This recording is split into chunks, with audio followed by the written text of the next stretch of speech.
What is up, wrestling fans? Welcome to the AEW All In 2023 Pay-Per-Viewpoint post-show immediately following what just happened. I am your host, as always, Tony Mango. Regular Smark Out Moment crew not here. We got Rob covering the media scrum afterward. Callum is over there in London. He is currently texting me that this was obviously a fantastic thing. His immediate response was, my dudes... So he's having quite a bit of fun over there. Hopefully the people in the live chat are having fun. Let's see who we got. We got Ramit, we got Guy123, got Brandon. What's up, everybody? Make sure that if you are following in, we got Michael Patrick as well, that if you guys are wanting to let us know what you have to say about it, hit up the live chat. If you're listening to this after the fact, then of course leave your thoughts in the comments below on there on YouTube. If you're listening to us elsewhere, then hop on over to whatever it is that you want to do, like a tweet or, whatever it might be. Let us know what you're thinking about this. I'm going to give you my opinions, of course. That's kind of the whole point. So we got Marco in here too. As far as my overall opinions about this, I'm going to be perfectly honest. I'm not going to be riding the same high that a lot of other people are. I thought that there were some really good things on this pay-per-view, and there's going to be one match that I'm going to add to my match of the year list, but I do think that a good portion of this is going to be inflated, is the word that I'm going to go for. I think that a lot of people are really caught up in the hype and the excitement of this being such a big show that they are going to be a little bit more lenient on some of the matches that I am going to be pretty blunt and brutally honest about. I thought were kind of meh.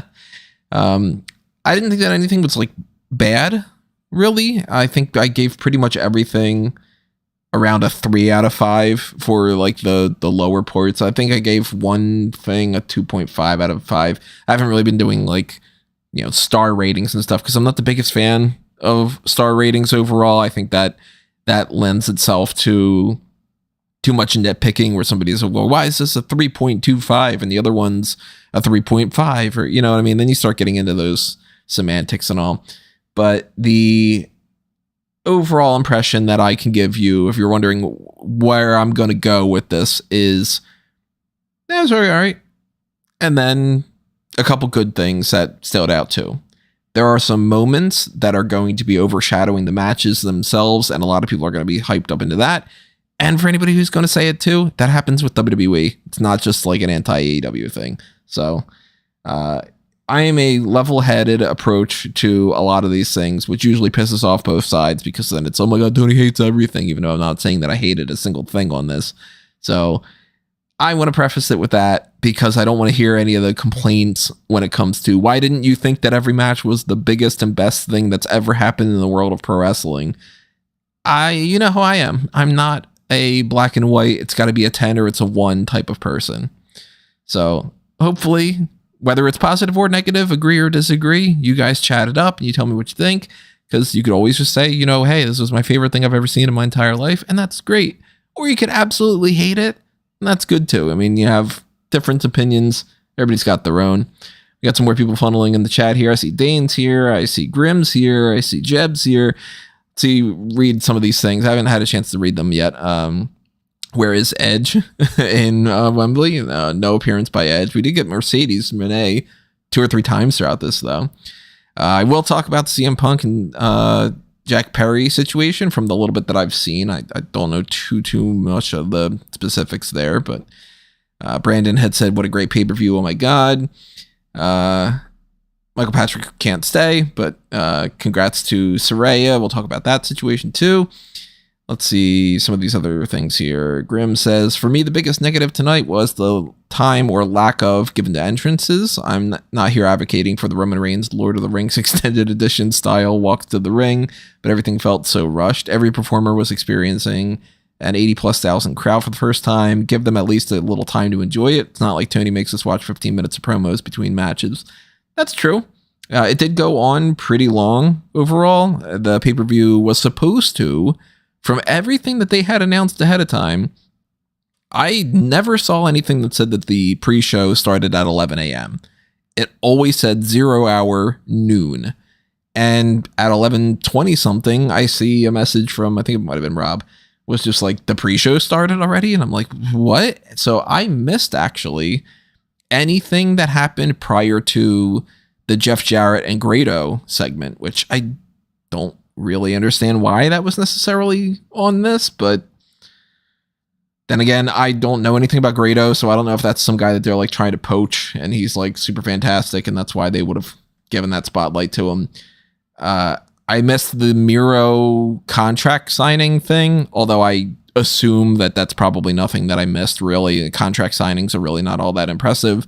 I don't think that there's been a single contract signing that I've ever walked away with feeling like, oh, wow, since that Undertaker stabbing Brock Lesnar with the pen situation. Everything else is just by the book, standard textbook kind of stuff. But the 0 hour, first hour had those couple little segments here and there and a lot of video packages. And then by the time the second hour of that, the noon start that should have been, advertised the actual start of it. We got more pre-show panel stuff. Kip Sabian on there quite a bit. Big Show and Paul White, I should call him. Anthony Gogo, part of that too. And Renee Paquette talking about a lot of the matches and all. And then we ended up going into the first match, which was the ROH World Tag Team title match. MJF and Adam Cole successfully winning the belts, which as soon as it happened, I was like, I should have just said that on the predictions. I should have just said, yeah, they'll probably win the belts because why are they doing this otherwise? It'd be odd if they started off with Aussie Open not losing the belts. And for some reason, it didn't click into my head until it started to happen. And I'm like, yeah, they're going to win those belts. So we have new RH World Tag Team Champions for however long this is going to last. We'll talk a little bit more about that when we get to the main event later on. Ramit says, Mandy Rose again for fire for AEW.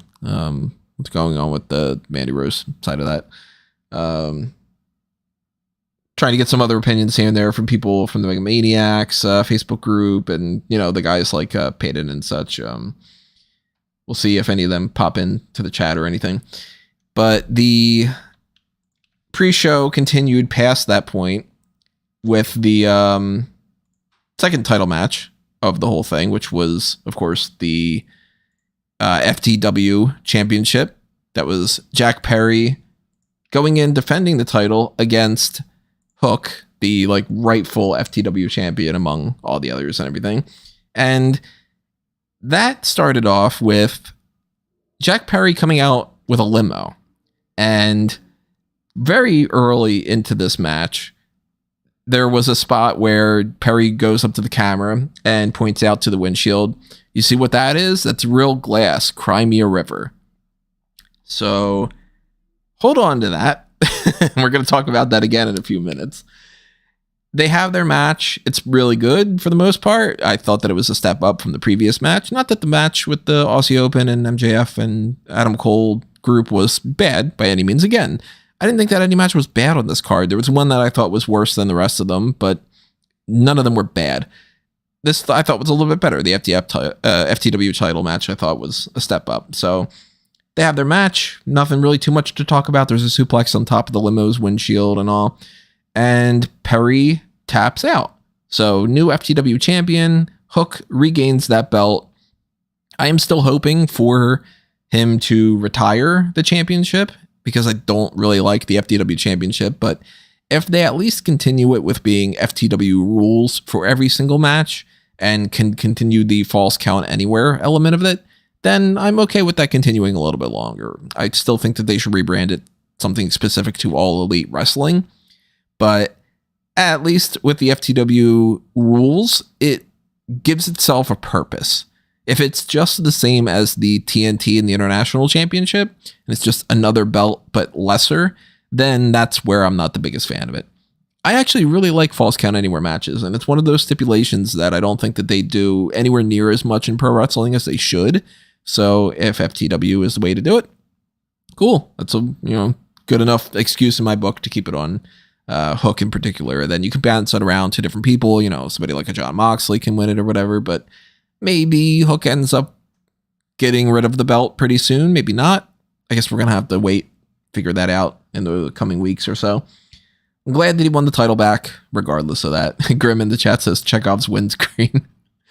So about the windshield, well, obviously there are reports of this whole Jack Perry situation about the glass being real, and a backstage altercation with CM Punk regarding Jack Perry wanting to use real glass, and Punk being one of the many people, supposedly, that had said no to that.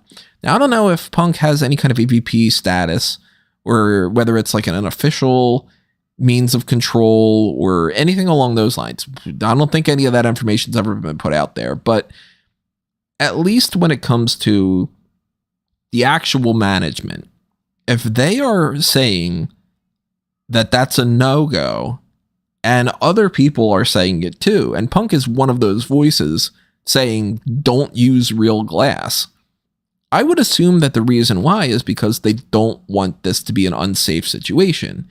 And I'm a big fan of Jack Perry. I think he's one of my favorite people on the roster. I want to see him against a ton of different people.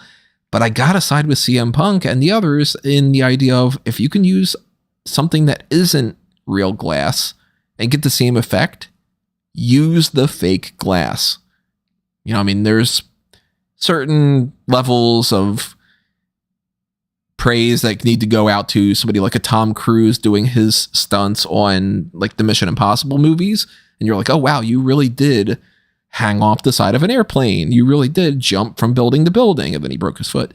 But those things are very cool, and they're a testament to how people can really push their craft.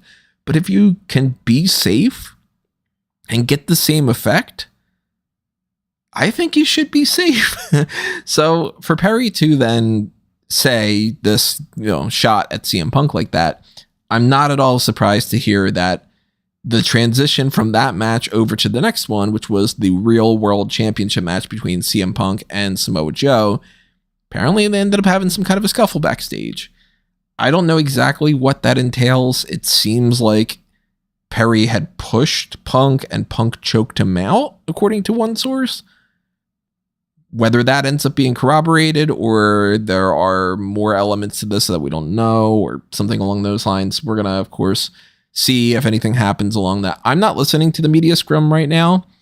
And if you guys are, let me know in the live chat. And I've got too many screens up on right now, and I wouldn't be able to do this and be able to talk to you and hear what they're saying at the same time anyway. So if you hear anything, let me know, and we'll talk about that down the line. Guy123 in the chat says, people are calling Jack Perry to be fired on the live stream on the media scrum. I don't know if I would go straight into the firing, but if he maybe started the fight backstage, then look at it this way. I don't think people should be fighting in any kind of professional sense. Obviously, I don't think that fighting to begin with is really most of the time when people are fighting and they think that that's going to solve an issue, it's pretty Neanderthalish in my mind of like, you and I disagree, so I'm going to punch you until you agree with me. That sounds pretty stupid. But, with egos and the way that the pro wrestling business is, there have been far worse fights and everything. So I don't know if I'd go straight into firing Jack Perry without firing maybe CM Punk and the Elite. You know what I mean? So we'll see. Find out more information. I can't talk today.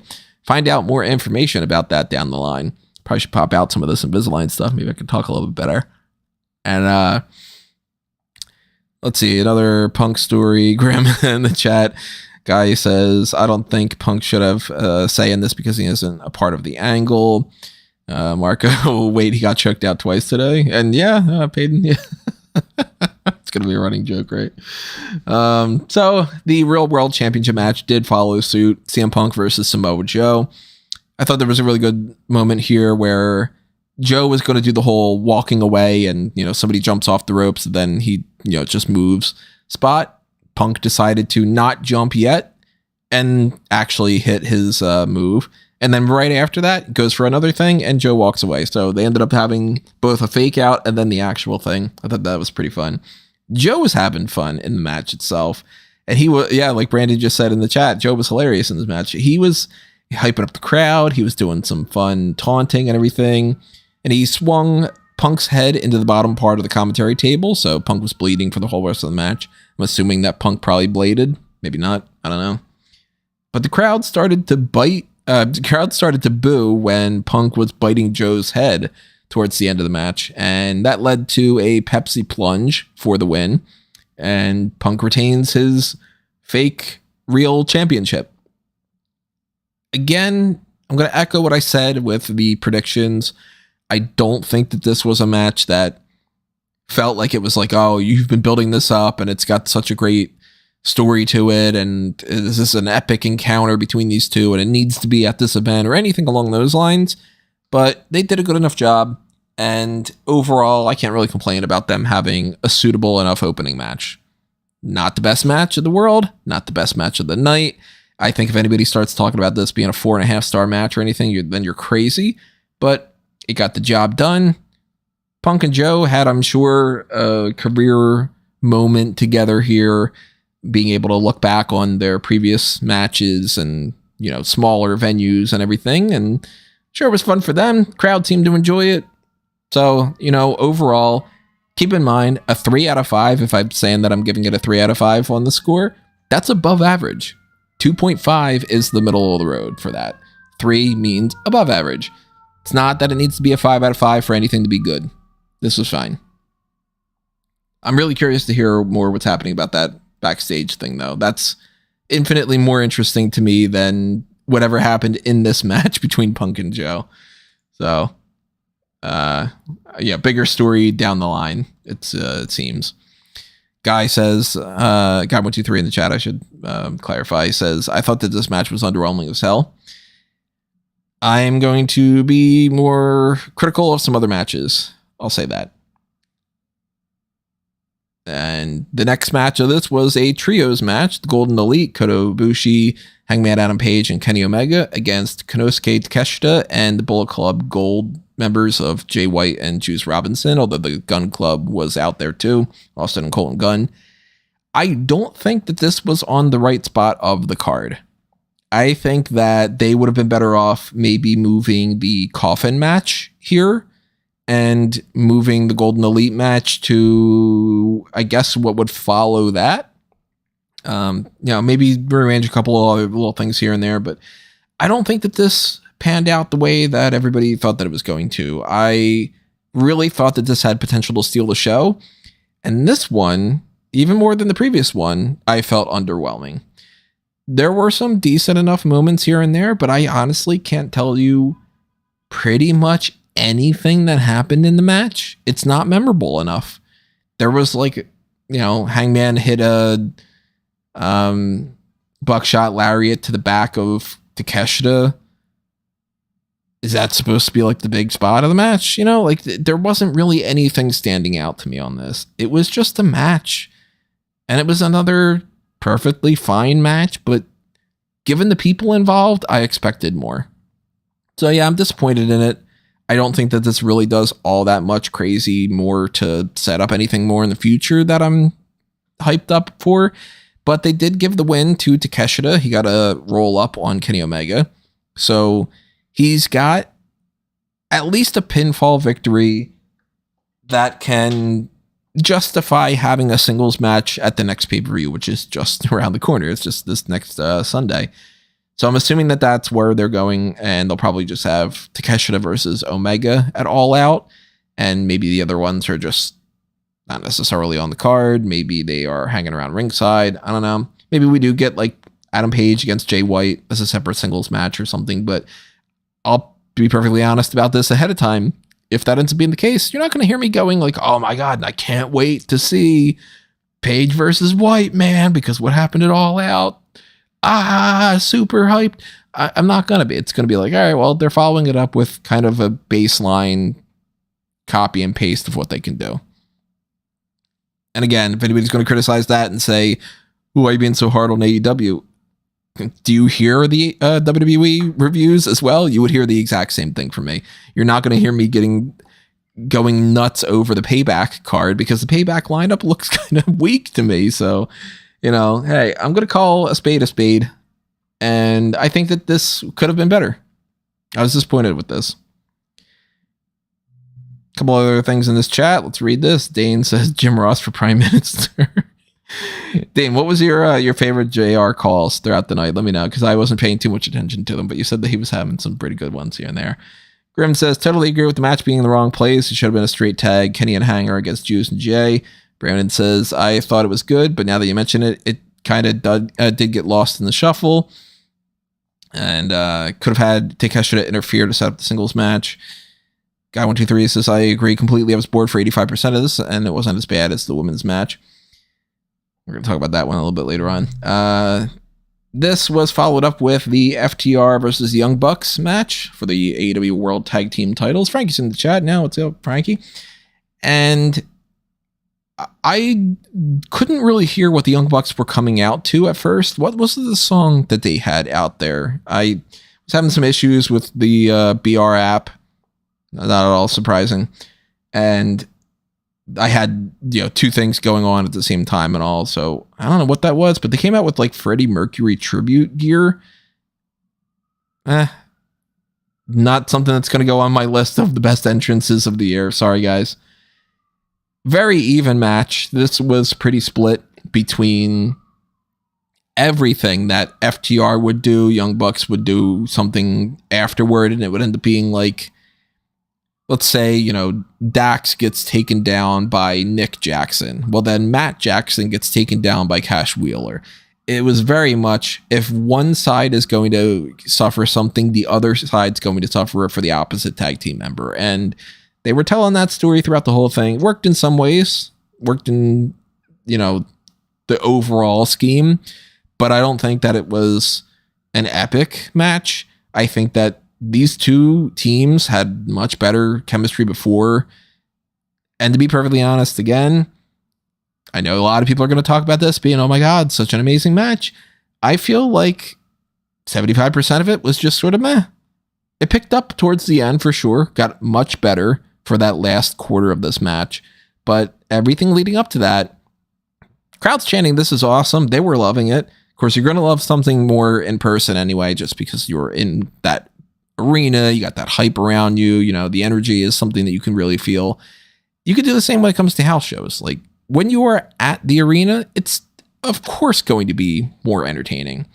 But then when I'm watching it at home, I'm feeling like, all right, I think that FTR and the Young Bucks, maybe this isn't their best match.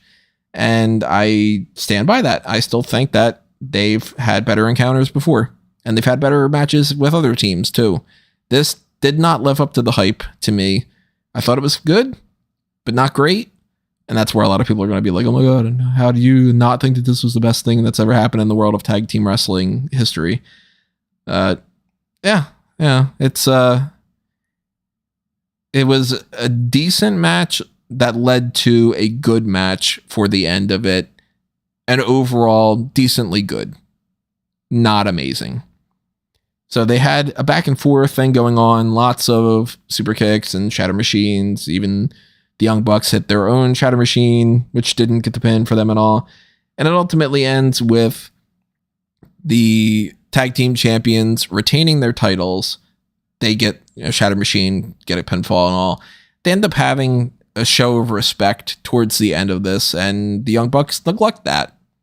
They just walk off and they don't want to be a part of it. So I don't know if that's their means of trying to say, we're going to continue this feud going on and we'll revisit this down the line. And we just don't want to do the stereotypical handshake element of it. Or maybe they do plan on having an immediate follow-up for this.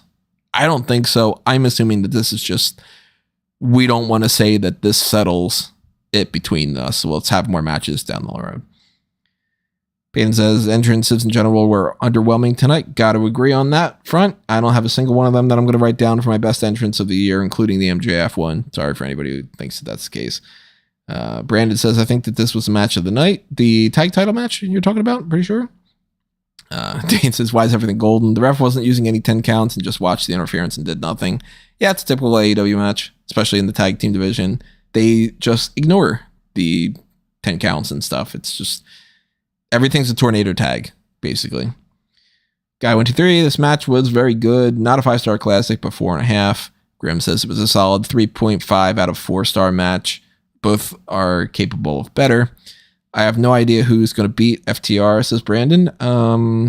Right now, if I'm looking at the roster, let me bring up my page here for the tag team list.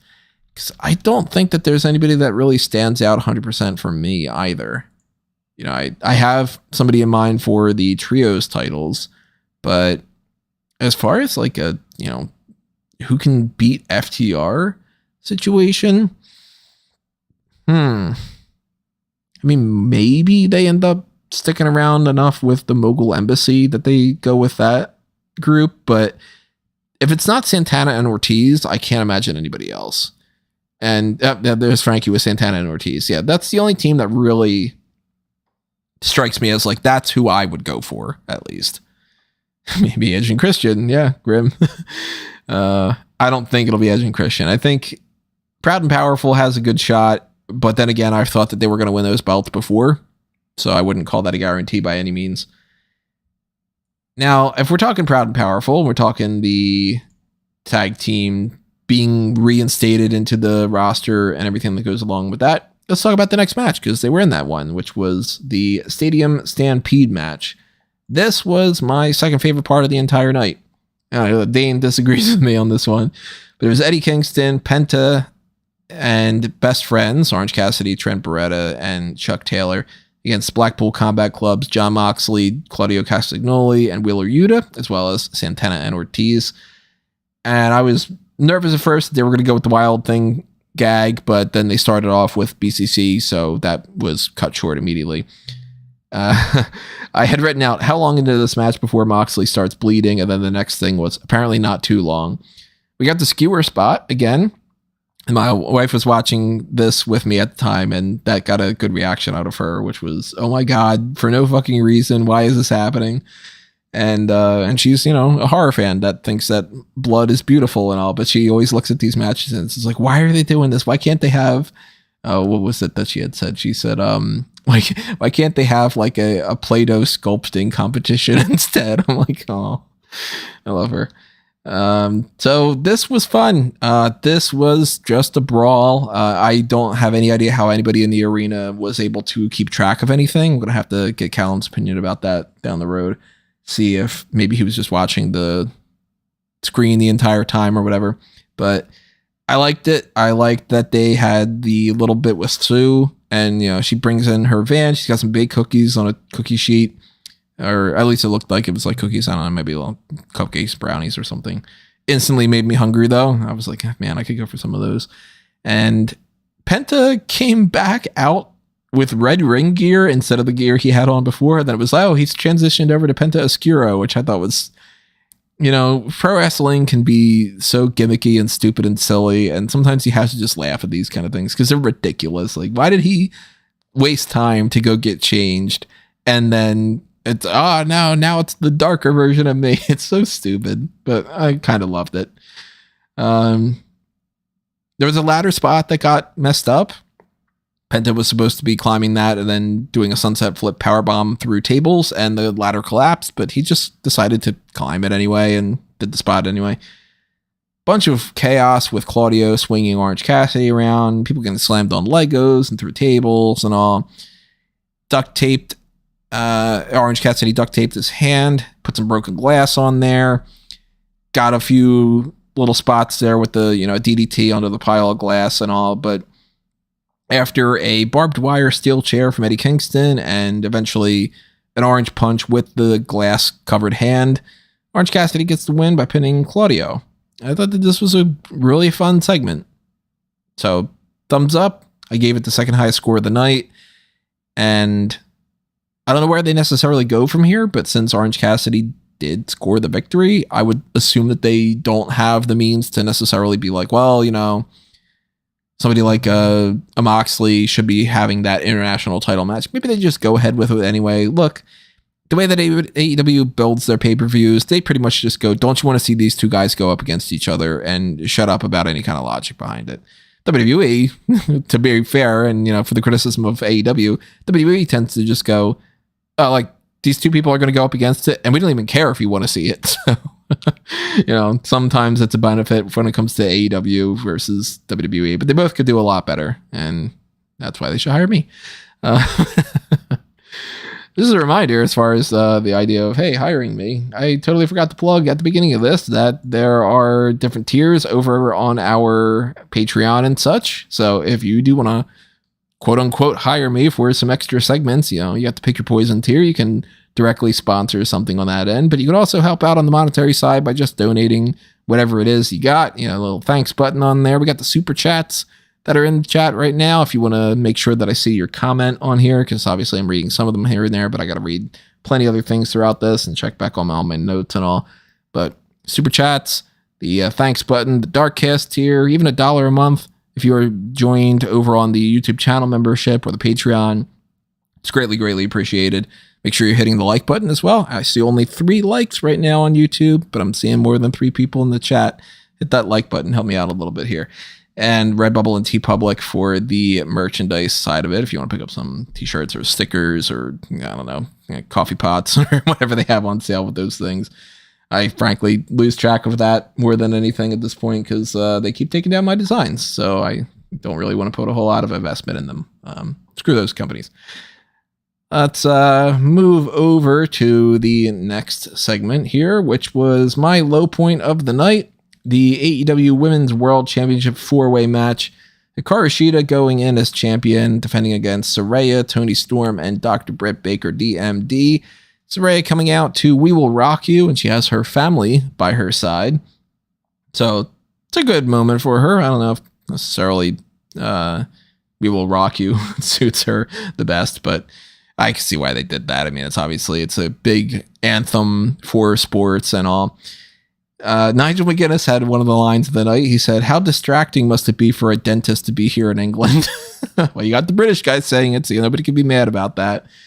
And the only real things that I wrote down on here, one of them was a moment where Saraya's mom was holding Britt Baker back and Toni Storm ended up cold cocking her instead. So that led to the breakdown of Storm and Saraya. And then Ruby Soho came out to try to get them back on the same page, but pretty much very quickly just left. And I thought that was very poorly done. I get the whole bit with the mom. I liked that, actually. The Ruby thing, didn't like that. I thought that was just shoddy work. But called it from a mile away here. Saraya gets the pin. She wins the belt. She celebrates in the ring with her family. I said it during the predictions. I was like, I could just see them giving the belt to Saraya because they are in London. They do have a pay-per-view coming up this next Sunday. They could very, very easily have her lose that belt at All Out. It could be Toni Storm versus Saraya. They continue to have a breakdown of the Outcasts. Storm wins the title, and that's the end of it. You don't have to worry about Saraya holding the title for more than a week. Or they could have Britt Baker win the belt. They could have Shida win it back. I highly, highly, highly doubt that that's going to be the case. Or you could even have something like Jade Cargill could return and challenge, and then that's what we get for that. Mercedes Moné, if she is capable of wrestling. I'm not aware of her injury right now, but if she is, maybe that's the reason why they were teasing some of this, of her popping up here and there. I think that they were doing that just for the sake of getting a pop, but I personally expect Toni Storm to beat Saraya at All Out. Now, whatever they announce could be different. Then obviously my opinion is going to change if it's like, hey, it's Saraya against Layla Hirsch, then Toni Storm's not going to win that. You know what I mean? But I don't hate this like a lot of other people seem to hate. And I don't love it like anybody loves it. You know what I mean? I am in that middle road where I'm like, sometimes it's fun to do the moment. And I don't blame them for doing the moment. To be perfectly honest, there's a part of me that if I were booking this card and they ended up saying to me, hey, look, you've got a creative control. This is the card that we currently have. What do you want to happen? You're not going to change the card. Because I probably wouldn't have gone with this match to begin with, because I would have, how I don't like the Outcasts angle. That's been boring to me and bland from pretty much the start. If you told me 6 days ago, okay, you get to pick who wins for all these matches, there's a good chance that I would have gone with Saraya too. Just because, look, that's a finishing kind of thing for her career. And it's a moment that could get a pop. It's a moment that'll live in history, all those things. And yeah, I mean, I don't love it. I don't hate it. I'll put it that way again. See some other random things throughout the chat. Have you heard of Mike Elgin? What's Elgin getting a part of for this? I don't know if I'm missing something there. I do hope that they do Orange versus Jay White next. Totally down for that. It'll be the 4th best match once you watch them. I'm missing out on some of these things on this chat. I really like this match. Actually, just wish you got more time. Tony's new character is great. Well, thank you. My character is... No, it's kind of... You're talking about Tony Storm. We Will Rock You was an iconic British moment. It's cemented in history for having 80,000 people clapping along in time. This was not that. That's a good way to put that, Grim. Dane says, Saraya's mom with a great sell. She was channeling her inner John Cena's father. I mean, from the second Saraya came out with her family, it was obvious she was winning. Yeah, it was another good telling moment for that. I just don't get the point of having Shida beat Toni just to drop it. Why not have Saraya win it from Toni if they were going to break up anyway? I think that they did that partially because they wanted to give something to Shida. You know, they had set up the whole thing ahead of time about her winning the belt in front of nobody. And it was the 200th episode, so I think that they wanted to do something for the 200th episode. The way that WWE tends to do that too, like they usually have like the Intercontinental title will change hands or something for like Raw 25 or Raw 1000. They'll take one of their lesser belts and they'll have that kind of happen. So this may be a means to give Shida a little pat on the back, maybe a means to get people talking about the 200th episode, maybe also a means to try to get people to divert their conversation away from the women's division not being all that great, because suddenly, immediately, they start talking about Shida being the champion rather than whether or not the division is kind of lackluster. I think that they had multiple means of doing that, and I also think that they just kind of figured that the transition would work like that instead. So maybe the plan is that Toni Storm beats Saraya, and they didn't want to have Storm drop the belt and then just win it right back. I kind of see where they're going in that direction. But I do think that Saraya is not holding this belt for long. If she keeps it after All Out, I'll be surprised. But look, it's going to be really shocking to me if she's still holding the championship by Full Gear. I'll put it that way. Let's go around here with the next segment that we had, which was the tag team Coffin match. Darby Allin and Sting going up against Swerve Strickland and Christian Cage. Said before, I've never been a big fan of the Joker Sting. Didn't really matter all that much in this match whatsoever. I like that the casket had Swerve's house written on it. Thought that was a nice little touch. Crowd was into this. I think in some ways more than they should have been, you know, like obviously with some of the other things too. But I did actually enjoy this quite a bit. Overall, this was maybe my third favorite thing of the night, maybe my fourth, kind of depending on, I don't know exactly how I'm going to rank some of the other things. They were kind of on par with each other, but this was sort of up there. You know, this was a fun enough match. Luchasaurus came out, Nick Wayne came out. They had some little bit of a moment there where Luchasaurus chokeslammed him on top of a skateboard. And there are some spots here and there, but nothing super big. They ended up having, you know, a low blow to Sting with a baseball bat and so on. Sting used the bat to try to block the Coffin from sealing shut. And eventually it ends with Swerve getting sandwiched between the lid of the casket and Darby hitting a Coffin drop, placing him in there, putting him in his house, and the babyfaces are victorious. Not a bad match. I thought that this worked out perfectly fine. I don't know if their plan with AR Fox is something that I'm still all that invested in, but at least when it comes to this in a bubble, I liked it. What did you guys think? Drop those thoughts as well in the comments. Let's read some of them off. We got, let's see. Oh, did you notice that they named John Mercedes right after Saraya won? Yeah, I didn't quite notice that, but again, wouldn't shock me if they end up doing something like that. Saraya will retain cheaply next week and lose at Full Gear. Maybe. How come Jeff Jarrett versus Leatherface wasn't on the card? God forbid.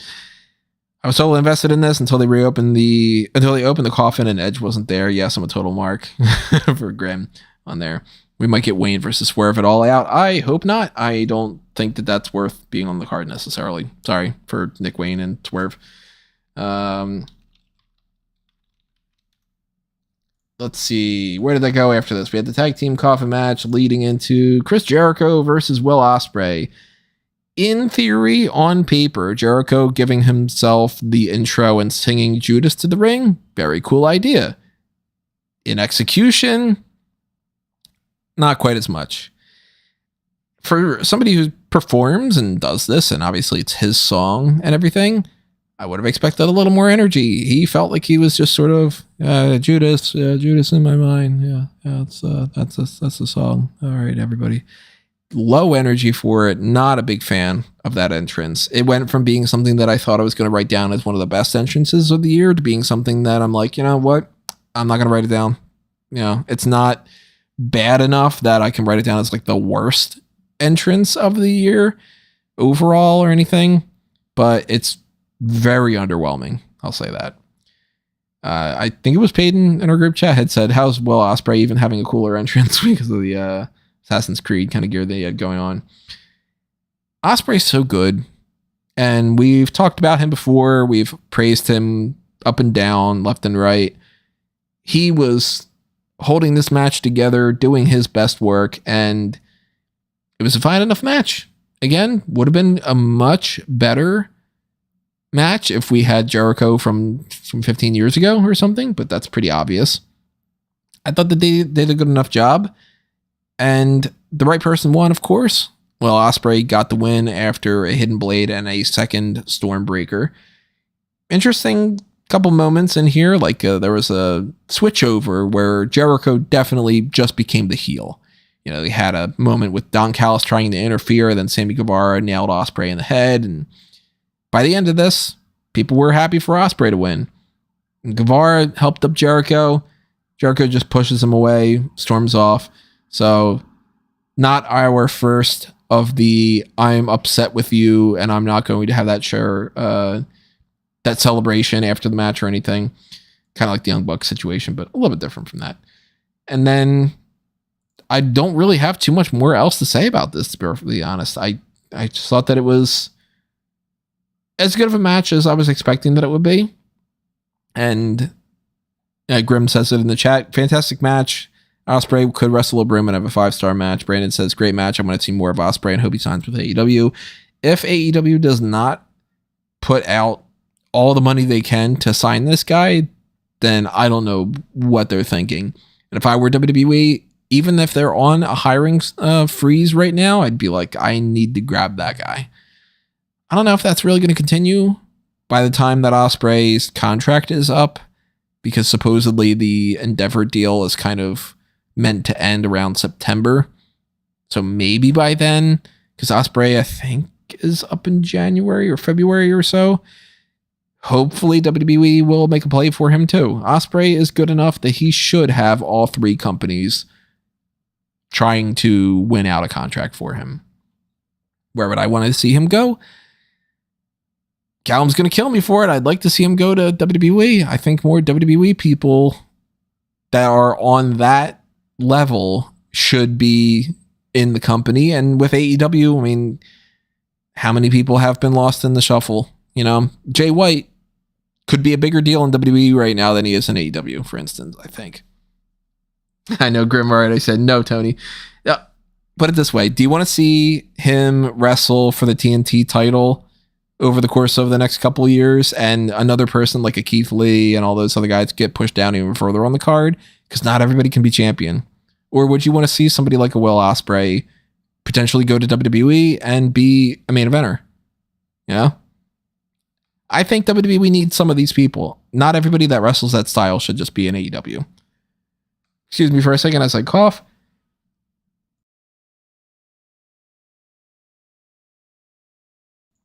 All right, got that out of the way.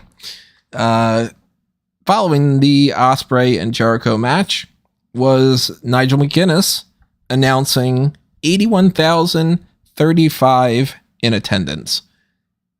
seems like AEW gives more honest answers for their attendance. We know WWE bullshits. Yeah, WWE never gives you the actual response. You know, they'll have 80,000 people and they'll say it's 101. And 81,035, if that's the true number, hell of a number, man. I mean, you can't say anything negative about that, right? I don't know where that goes on the history books. I just should have looked up that number ahead of time. I know it's more than almost everything, and I know that the 93,000 isn't the real number, and I know that the 101,000 from WrestleMania 32 isn't the real number and all. So it might beat out the actual numbers for most of those. But if I remember correctly, I think WrestleMania 32 was 80,000 something, so it probably would beat that out too. Might be the actual record. If so, good for AEW, man. That's what you want to see. You want to see, well, I was going to say, you want to see wrestling across the board succeed. I want to see wrestling across the board succeed when they put in all the effort. I don't want to see them do what they have been doing for a lot of these companies where they kind of half-ass it and they, you know, fail upwards in some ways. Like, I don't want everything to just be the biggest record ever and we didn't bother to even set up the card, you know what I mean? But if they put in the effort and all, then that's cool. And it's cool for AEW. So, hey, yeah. Shout out to all the people that got that job done. That led us into the Trios Championship match. No holds barred match for the stipulation. The Acclaimed and Billy Gunn, badass Billy Gunn, I should say, not daddy ass, against the House of Black. And they started things off with a little lantern for their entrance for the House of Black to show some respect for Bray Wyatt, which was a really good move. I thought that was really classy. Apparently Billy Gunn ended up knocking it over by accident, which that sucks. Obviously that was not something that he was planning. It's not like he's kicking that to be like, hey, screw Bray Wyatt or anything along those lines. I wasn't as big of a fan of Max Caster's rap as I was hoping that I would be. He took a shot at the royal family. He equated the House of Black to the three main characters of Harry Potter. He's had way better. I thought that he could have done a better job for this. Julia Hart got involved a little bit here and there. They did a random shot for Mercedes again during this match. I don't know why they necessarily did that. Maybe they just thought that they'd get a bigger pop. But it was a good match. Nothing really to harp on. They had some good near falls here and there. Famous era attempts and everything. Caster hit a mic drop on Brody King. That ended up being another near fall. But with a follow-up of everybody hitting their finishing moves for the most part, the Acclaimed get the pin over on Brody King. House of Black yanks the belts away, but then they respectfully hand them back over. Bowens gets a microphone and he says it's time for a scissor me daddy ass thing, even though he was badass Billy Gunn. And we got the Acclaimed and Billy Gunn as the champions, at least until the Kingdom wins those, because I do think Roderick Strong and Matt Taven and Mike Bennett are going to win those belts. They are the next in line. Might not even be too far down the line for that to happen, but I'm assuming that the Acclaimed and Billy Gunn are going to get at least, a handful of weeks before they drop those belts. It would be way too much of a rush if All Out just suddenly had a title match like that. I think it makes maybe around Full Gear. We'll see the titles change hands. We're going to have to come back to that a little bit later on with the Adam Cole thing, though, because maybe that's going to be a different element of it. Mercedes is still injured. Someone took a pic of her in the crowd, and she's still wearing a boot. Okay, well, yeah, we won't get around to that too quickly then. Grim says, I popped hard for the lantern. Such an amazing thing to do. Jeb says, why is Billy Gunn one of the most over guys on the roster? Because Billy Gunn's great. Billy Gunn's one of the underrated people that's out there. I've always been a big fan of Billy Gunn. He's somebody that I wish that they would have given a world title reign to. Now, a lot of people probably disagree with that, but Billy Gunn's one of those talents that I have always championed, even when he was a part of the Smoking Guns. Always been a big fan of Billy Gunn. All right, so our main event, MJF defending the AEW World Championship against Adam Cole. MJF had this entrance where he's on a throne. He's got this devil mask. These women are worshiping the ground he walks on. Would have been a lot cooler if I didn't see the guy pushing the throne. I thought that took away from it.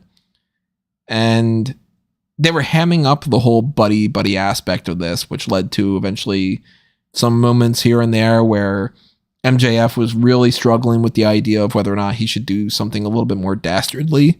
Like, he goes for a tombstone on top of the commentary table, decides not to do it. Adam Cole decides he is going to do it. And mostly throughout this match, MJF was playing up to the crowd, being full on babyface, with just a little bit of confliction here and there, while Cole was mostly being the heel and going perfectly fine with not necessarily cheating, but doing things like, for instance, yelling at MJF, I know that we're friends, but I'm better than you, and so on. So he was playing up the heel aspect. They went back and forth between that a little bit here and there. And then they had this moment after, multiple pinfall attempts and, heat seekers and near falls and all that. They go for, it ends up being, all right, so they're both laid out and both their arms fall on top of each other. Ref Bryce Remsburg counts a double pin, says it's a draw. Crowd, of course, totally upset about that. Adam Cole gets a microphone and says, no freaking way, Max, 5 more minutes. I thought that this was a great touch to this because they did their match before. MJF had refused the extra minutes. This time around, MJF says, no, 5 minutes isn't enough, Adam. We're going until we got a winner in fucking Wembley. Great babyface pop. And they end up having arguably a better next half of their match as that restarts, and we've got roll-up attempts. We got Bryce Remsburg is taken out. MJF gets a steel chair, tosses it to try to make it seem like Cole did something to doing the Eddie Guerrero spot, and then they just toss back and forth. Cole lays down. MJF decides, I'm going to one-up you, and he has the steel chair wrapped around his neck. I thought that was going to turn into Cole stomping on it, but instead, Cole argues with Remsburg, and that leads to a pinfall attempt. MJF not able to successfully win right then. Roderick Strong eventually gets involved on here after Bryce Remsburg takes Panama Sunrise, and after MJF decides not to use the Dynamite Diamond ring. So again, it's like, let's harp on the Adam Cole, more of the heel side of it. And MJF takes a low blow from Roderick Strong. Cole actually decides to go along with it a little bit, but then eventually tells him to leave. So conflicting emotions from Cole as well. By the end of this, we end up getting a moment where MJF uses that distraction for the roll up, scores the pin, he retains the title. And then we have the post-match drama. Cole is distraught. MJF is trying to tell him, hey, the fans still love you and everything. We still have these titles, the tag titles, buddy. Cole tosses that to the side. MJF flips out. Well, if you only care about the title, then take it. Go ahead and hit me. Just do it. Cole decides not to. They hug it out. Roderick Strong's all upset. And it ends with Cole holding up MJF's hands, and the fireworks go off, the confetti's falling, and an announcement that AEW is going to go back to All In at Wembley next year, August 25th, 2024. Pay attention to that, of course, when we come around to that next year, but there's the slightest bit of me that's like, they didn't really push the story anymore, and that's a little disappointing that maybe they could have had like a turn, but all the turns would have been so obvious anyway that I'm kind of surprised and glad that they went ahead with them not turning on each other at the end of this. And overall, this segment was fantastic. This is going to go on my match of the year list for AEW for sure. I thought that this was a great way to end the show. I thought that this was the highlight of the night more than anything else. And, the main event usually should be at least in that range of being one of the best things of the night. So I thought that's a major boon for them. And I think that the follow-up for this is going to be interesting because there's nothing that seems like it's the 100% guarantee. I just assume that they're going to do something like MJF and Cole again. But hey, maybe we get like Punk versus MJF at All Out, where maybe we get I don't know. Maybe Roderick Strong gets a title shot and they take off the neck brace or something. I don't know. That's going to be interesting to see what they do with that. Grim's asking in the chat, what are your 3 big matches for All Out? Right now, the matches that they announced for All Out are not big matches. I'll say that. It's Chris Statlander versus Ruby Soho, Miro versus Powerhouse Hobbs, and Luchasaurus versus Darby Allin. All 3 of them feel like undercard matches to me and not like, wow, you're selling the hell out of this pay-per-view right now. So they're going to have to do a lot of heavy lifting on Dynamite. Excalibur is going to have to take a real deep breath and do what they've done before. And it's just kind of like, all right, the card is this match and that match and that match and all. What do I want to see? They don't have time to set up what I would want to see. I'll say that. They only have 1 episode of Dynamite, 1 episode of Rampage, and 1 episode of Collision before the pay-per-view. So they're going to have to play off of what they already have done. And I don't think that they've set up enough that can justify having as big of a card as I would want them to have. I'll put it that way. But if they want to just look at the card options they have available to them and just say, how about we do this and then do that, and then we can all work towards a story for Full Gear and kind of move on after that, then Moxley versus Orange Cassidy, yeah, I'd probably go in that direction. I probably would have Takeshita against Omega. I would probably have FTR defend the tag titles against somebody, but I don't think that they have enough time to move Proud and Powerful into that spot quite yet, so maybe they take that pay-per-view off. I think we're going to get Saraya defending that belt. I think the most interesting thing is Saraya against Toni Storm, so I'd probably go in that direction. Maybe Jericho versus Guevara, I think, should be on the card. Maybe they have like a segment that leads to them fighting each other, and then you can kind of do that. Cole, MJF, these guys, I don't know what I would necessarily do with them, because I don't think that you should just do Adam Cole versus MJF again. I think that they should set something else up, kind of. What are these other things in the comments? Let's see. Awesome match. I think All Out, they might do them 2 defending the ROH tag titles against Bennett and Taven. That might be how they get them on the card for that. Yeah, I could maybe see that being the case, yeah. Can we not have a week before All Out again next year? I don't want to have the feeling that they were holding stuff back. I hope that they at least give like 2 weeks in the meantime. But they might end up doing that again this year. I could see AEW and Tony Khan being very much like, well, if it succeeds with All Out, then that's what we're going to do. But I'm kind of hoping that All Out, I'm not hoping that All Out does poorly by any means, but I'm kind of hoping that All Out doesn't succeed as well as they're hoping, because I think that that's a shaky foundation to be on to book for next year as well. And I think that they didn't do a good enough job this year. I'll put it out there. There's nothing that I can imagine that they can announce on this next episode of Dynamite that makes me feel like All Out was built up. All Out and All In are 2 cards that are made up of 1 card that was split in half, and then the rest of it just got thrown together. So it was the only week that they could get Wembley this year, probably the case. But then I think that they probably should have moved All Out. You know, maybe 2 weeks is enough, maybe 3 weeks. I don't think that they need to do, I mean, I'm the type of person that thinks that they don't need to do All Out in Chicago every single year either. I think that they should move it around, but maybe it's a superstition thing. Yeah, maybe he's wearing the same underwear that he wore every single time that they had All Out or something. But I do think they're going to rush a good amount of this, and I don't mean that Rush is going to be in the card, Roosh. But I do think that they're going to just be like, okay, look, this is the fallout from this. We'll get Takeshita versus Omega. We'll get Punk versus Ricky Starks, maybe. And I hope that they don't do Saraya versus Shida, like Frankie's suggesting, because I honestly just don't want to see a match that's pointless, because Shida wouldn't win that back. So don't give me the repeat just to milk it. Give me the match that's the match that matters more. Give me the Toni Storm one, you know? For that matter, I don't really want to see Toni Storm just win the title back either.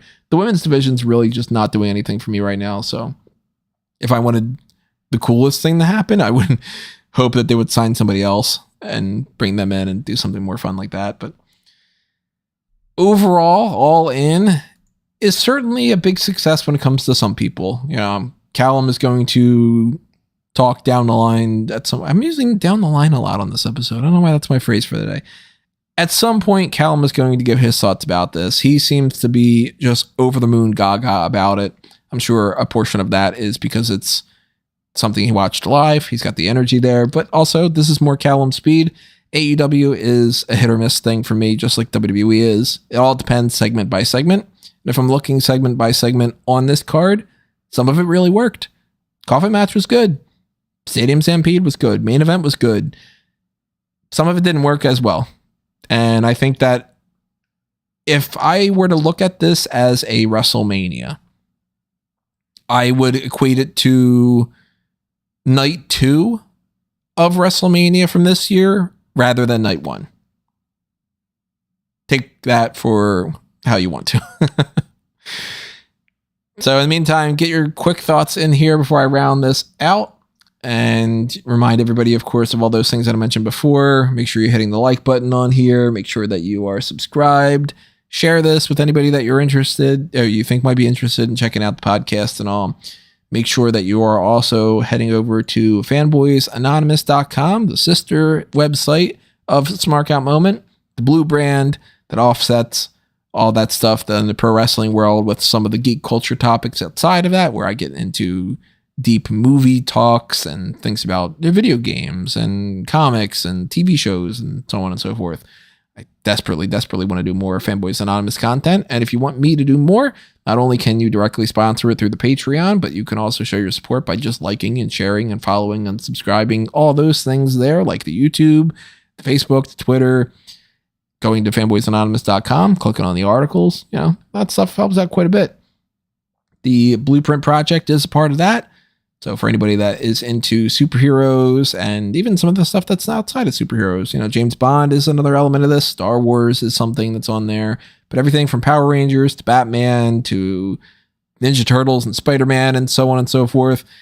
I think that you would love a lot of that stuff. So if you are into that, check it out. And make sure that you go to the link tree at amangotree.com and like all those things, follow all those things. You know what I mean? It's the same old. So you want to find me at Toni Mango, and you can follow me on all the different branches of A Mango Tree. You read a couple of these comments really quickly. Let's see. It'll be Saraya Storm with a Ruby turn. You know what? I'd be down for a triple threat, more so than just Toni Storm versus Saraya, but we do have the Ruby Soho match already, so I don't know how they're going to necessarily play into that. Thanks for doing this and giving us something to listen to and disagree with. Hey, feel free to disagree. You know what I mean? That's what opinions are all about. You know, that's my perspective isn't the same as everybody else's and vice versa, but that's what the chat's for, to voice your thumbs up or thumbs down or thumbs in the middle, whatever it might be. Marco says, thanks for the review. Thanks for tuning in, Marco, and everybody else that has been here and everybody else after the fact that's listening to this and weren't in the live chat. Thank you for showing your support. Thank you for following us. And I guess the next thing you're going to be hearing from me is going to be the Payback predictions. Because we got Payback predictions and we've got All Out predictions, another round of the hot tags. And then look at that. We got another 2 pay-per-views that we're going to do pay-per-view points for. So post shows for Payback and All Out following immediately the pay-per-views on Saturday and Sunday night. It's going to be a tiring weekend, but hopefully we all enjoy it. So that's going to do us in for this edition. Thank you again for listening. Thank you for all your support. And I will see you next time. This has been another Smark Out moment, and I am being counted out.